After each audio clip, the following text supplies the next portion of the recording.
लवकर आपला परिचय होतो. मी राजू देवीदास कोटगिरे, राहणार मोगा, तालुका अहमदपूर, जिल्हा लातूर. आमच्या मागील 15 वर्षापासून शेजारी विजयकुमार लोकरे यांच्यासोबत धुऱ्याचा वाद चालू आहे. त्यांनी हा जो कार्यक्रम केला आजचा, जे की काल दुपारी 1 वाजता, तर त्यांनी धुरा पेटून दिला त्यांचा. त्याची पूर्वकल्पना आम्हालाही दिली नाही आणि आम्हाला सांगितले नाही. त्यांचा काल मोबाईल बी स्विच ऑफ होता. ते पूर्ण जळालेली आहे, पूर्ण आंब्याची बाग, सोबत सागवान पण जळाले, पाईपलाईन होती, पाईपलाईन जळाले, ड्रिपलाईन होती, ड्रिपलाईन पण जळून गेली.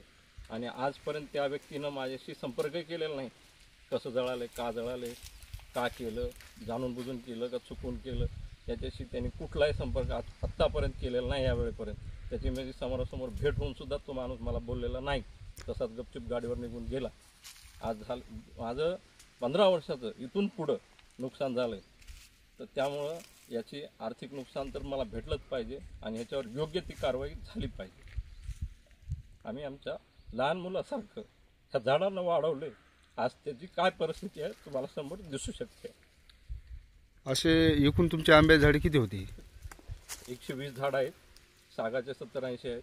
पूर्ण पाईपलाईन होती, पाईपलाईन पण जळालेली आहे. समोरच्या व्यक्तीने हे जाणून बुजून केले असं वाटते तुम्हाला, का त्यांचे धुरे पेटून देतील असं घडलेला प्रकार आहे? आता ते मला नाही सांगता येणार, पण असं कोणताही शेतकरी असेल तर सकाळी किंवा संध्याकाळी किंवा समोरच्या शेतकऱ्याला सांगून हा कारभार करतो. धुरे फुकायचं काम करताना भरदुपारी लावून कोणता शेतकरी जात नसतो. त्याच्या अंदाजे हा काय असेल त्याचा अंदाज तुम्हालाही लागू शकतो.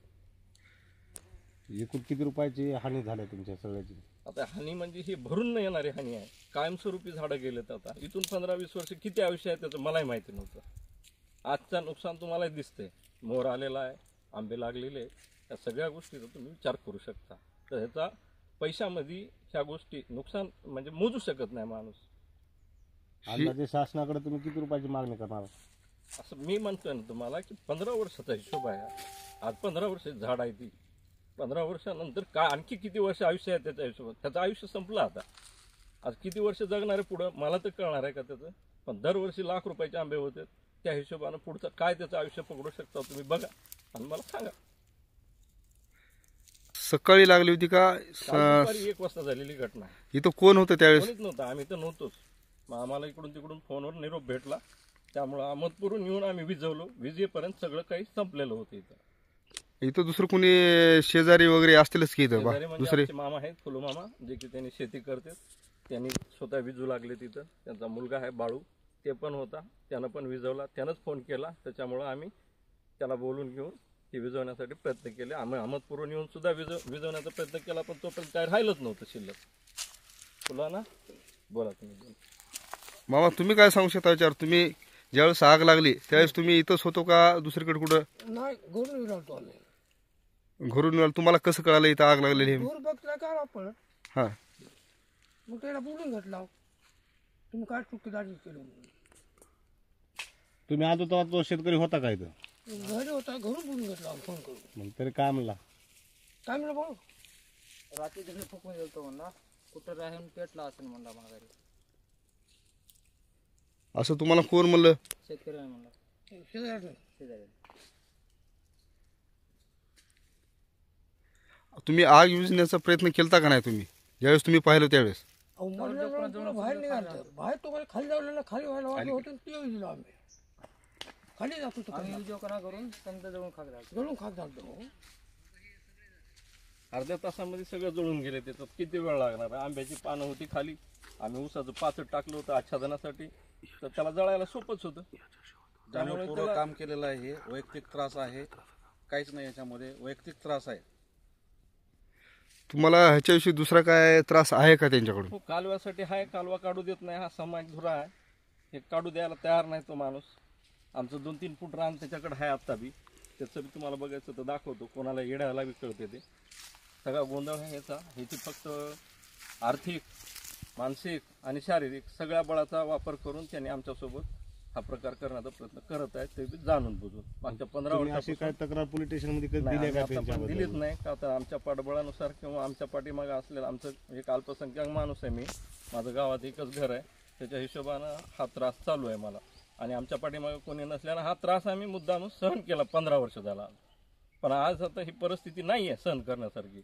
आता जे होईल ते होईल म्हणून आम्ही आज तुमच्याशी बोलतोय. भर दिवसा ह्याने आग लावतात आणि एखाद्याचा मर्डर करायला कधी भेटणार नाही, कधीच भीती नाही त्याच्या मनामध्ये. तेव्हा आपण मर्डर करू शकतात. त्यांनी तशी धमकी बी दिलेली आहे एकदा आम्हाला. तुम्हाला आता कालव्यासाठी संदर्भात तुम्हाला जे त्रास होता ती किती वर्षापासून होता आणि 15 वर्षापासून त्रास आहे. 2013 पासून समजून चला माझे वडील गेले तेव्हापासून. माझे वडील होते तोपर्यंत त्यांनी मला कुठलाही त्रास देण्याचा प्रयत्न केला नाही. पण ज्यावेळेस वडील गेले, माझे वडील माझे सैनिक आहेत, आम्ही एका सैनिकाची मुलं आहेत, आमच्या कुटुंबावर हात इतका त्रास आहे की तुम्ही बघू शकता. हे कालवे काढण्यासाठी मग तहसीलला काही अर्ज केला नाही का दिलाच तुम्ही? नाही. मी तेच सांगतो तुम्हाला की आमच्या पाठीमागे काही बळ नाही. त्यामुळं आम्ही हा जिथल्या तिथं आम्ही नुकसान सहन केलं, पण त्याला आम्ही बोललो बी नाही, त्याच्यासोबत काही तक्रार बी केली नाही आजपर्यंत. आज हा 15 वर्षाचा हे आज पुढचा कार्यक्रम झाला आहे, त्याच्यामुळं आम्ही आज उभा राहून बोलायची तयारी आहे. तुम्ही त्या शेतकऱ्यांशी बोललात का ह्याच्या अगोदर हे आंबे आमचे जळाले? नाही, मोबाईल बंद आहे त्याचा, तर त्याचं काही भेट झालं नाही त्याची आमची सकाळपासून. आता थोडा वेळ काही झाली पण तो निघून गेला, आमच्याशी बोलला नाही का.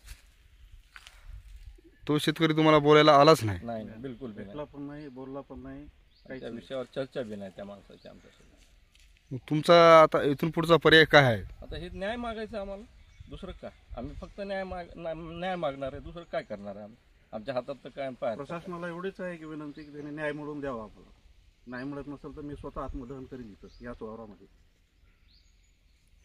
प्रशासनाला सांगितले का तुम्ही, कळवले का? त्याला कळून टाकू. आता झालाय, तलाठी मॅडम आलत्या, त्यांनी पंचनामा करून गेले, त्यांनी त्याची कॉपी पण दिली आम्हाला.